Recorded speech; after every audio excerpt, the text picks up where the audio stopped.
Hi everybody, my name is Jan Dufour and I'm an independent Stampin' Up! Demonstrator.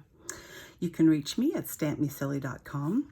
You can email me at jandufour@yahoo.com or order from me at jandufour.stampinup.net. Today I'm going to show you a few different ways that you can use your markers for coloring, stamping, and a few other miscellaneous things. For ease of starting, I went ahead and stamped these butterflies and started to color. And then I thought, well, I'll show you what I mean by coloring, just in case it's confusing. I basically mean stamping something and coloring it. Now with our markers, as with our Stampin' Blends, which I'm not going to really talk about today, but I will have a separate part 2 series using these same pictures and that kind of thing. But they both have a small, narrow, more like a ink pen type, and then they have a brush at the other end. Obviously, when you're doing in small colors or areas, you're going to color with the smaller one. So basically, stamping and coloring with marker brushes is basically that. Now, with markers, it's a little bit harder to blend colors. And by that, I mean, if I'm using two greens and I want there to be light and dark, this may not actually be the best thing to show you, but I just color it in with one color and then try to we'll make this side darker. You can see a line. Now, if you use the thick cardstock or our shimmery white cardstock, because that is also thicker, you have a little bit of leeway as to going back and forth over it. And if you look closely, again, it's not a very good picture, but there is still a section of light right on this side. So basically what you do, I'll show you here, is color. And I generally color in circles, particularly when I know I'm going to be blending. And then I can put the smaller or the lighter color rather. And then you just kind of try to work them together. Let that sink in to the paper. You can see the lines disappearing. And you can have more of that blended look. It's not great. And it's not really made to work that way with water-based colors, unless you're actually adding water, which we're going to be doing shortly. So yeah, another way you can do it is to color directly on the stamps. Let me pull out there it is. So here this is the background stamp, which I stamped twice. And then you take these, fill in the colors. Well, if you color it this way, you can get color on it, but you can also clean this off here. And we're just going to be very messy, but basically color right on the stamp. And I'm kind of not trying to make them hard lines. And you're using the brush side, and you kind of blend them in together and cover up different spots. And then I'll just add the blue for fun down in here. And then maybe go back to yellow in the center. And I don't think there are any butterflies that actually look like that, but this is okay. So what I've done is I've put color on the stamp itself. Then you have to replace it with water. The easiest and most evenly spread water is your breath. So you actually, it's called huffing, not the drug-related one, but the stamp-related one, and you huff on it. And then, whoops, I should turn this around. Then you just place it on there, and it transfers the color. Again, not perfectly blended, not made to be perfectly blended. That's just kind of the way it is. There's actually another stamp somewhere. Oh, yeah, here. And we'll do that maybe in a dark blue. And we can put that on there. It's just putting on the little the little eyes that protect the little butterfly because it'll bite the wing instead of the head. I don't know if you knew that's why those dots were on there, but it's to make other animals confused. And we'll do, and then put that on there. Of course, I can't get right over it because of the camera. But anyway, basically, that's another way to color in the background. Another way to do it is to use, or another way to use markers, I should say, not specifically with stamps. I'm going to move those aside. Another way to add color to paper, not specifically with a certain stamp, but maybe used as background color, is to use a plain block. And I'm going to do a series of doing them just to show you the different outcomes that you can have. I'm going to kind of put them, just these four here. Use your brush side and you just paint the block. I'm going to leave them uncovered because I'm going to use them again in a minute. Shouldn't leave them long, but it's okay for a little bit. And I'm just putting light colors close and even opposite colors, as in the case of the blue and the yellow. To clear it off, just so you know, it doesn't damage your marker. As you can see up here, there's a little bit of red, but I can get rid of it. It goes to the blue pretty quickly. And red is a loud color comparatively. Again, I'm gonna just huff and lay it down.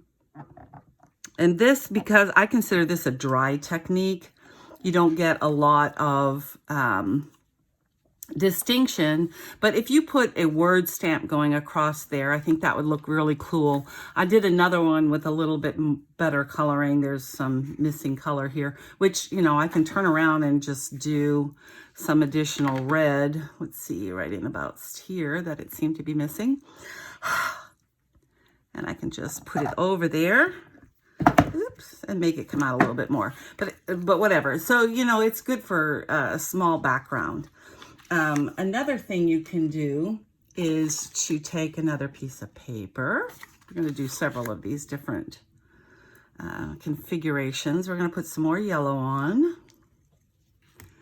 to the red, to the other red, and to, oops, the blue. And then we're going to take water and we're gonna just mist it just a little bit. So I got some water on there. So this is gonna be a little bit more saturation than when I huffed on it, because I don't have that much moisture in my breath. So you can see the difference there. We're going to do another one, and I'm going to do this one off camera, but what I'm basically going to do is spritz this. I just don't want my surface wet. So I just spritzed it a couple of times. I don't know if you can see the water. It's wet. I'm doing the very same thing with the yellow, lighter red, a darker red, and then the blue. And putting it on, and you can see it's starting to curl, and that's okay. It doesn't hurt it any. And it's a little bit light. For some reason, my reds are not, it's like I'm afraid to color, or it's not coloring well. I might need to, I dotted it up to add some color and some question to it. Now, because it's bending, I can do one of two things. I can let it dry. Or I can just blot it by turning it over and putting something heavy on it. So I'm going to choose to do that so I can show it to you at the end to see what it looks like. So those are some of the ways you can get some backgrounds. Now, there is yet another way to get color. We'll go back to my blank stamp. Say you were wanting to color something, and you can do it with a lot of, you know, swiping back and forth and not actually coloring anything. But say I wanted to put color on this stamp And for some reason, I didn't want to do it directly. This is just another way to get color if you don't have the ink pad, to simply put the color that you want on there. There's two methods you can use. It's the big one. It's the medium one. Here's a little one. You can use our water painters. Do I have water in here? Of course, the small one I don't have water in. Let me take the medium one because that's got water. You can take our water painters and get it. I'm squeezing to get some water out. There we go. And then you can just pick up color. And of course you can color that way. So if I was just coloring on the paper, I could use it just actually like watercolors and do all kinds of cool and pretty things. Or I could do the same thing and get it on here. And of course it would look more watercolored because I am actually adding water to it. Color it all over. And then I can stamp that beside it. And you get more of a watercolor look, which is quite pretty. The colorations of it in there have got, I guess I didn't get the very top. I didn't put any right at the very top part of this one, but you can see it's got some very nice shading, etc. coloring. Another way you can do it, and to clear this off again, you just keep pressing until it comes out like that, clear. And then you put it away. And our brushes come with 3 different sizes. This is the medium size. There is a small size for details. And then there's, I love this one. It's a swash. So you can really like paint things through with big colors. So there's that. There's another way. I'm going to add just a little bit more color. And this is probably more for coloring in. These are our Stampin' or our blending pen. It's not a blending color brush like our others. But again, you pick up color and then you can apply it. And I guess if I was going to choose a method, I mean, I like the look of watercolor, but if I'm trying to get color somewhere or onto something, I would probably use the blending pen. And I'll be honest, I never tried a blending pen on a solid stamp. So let's see what happens with that. Just for fun. Let's see. This does come with, nope, it's the same size. I was going to say different colors. That's so you don't have to clear off the brushes quite as often. And this has got a fluid in it. It's not water-based. I think that's why it looks less like watercoloring, but you can still get blended shades and stuff. So I'm not sure exactly what solution is in there. It's a mystery.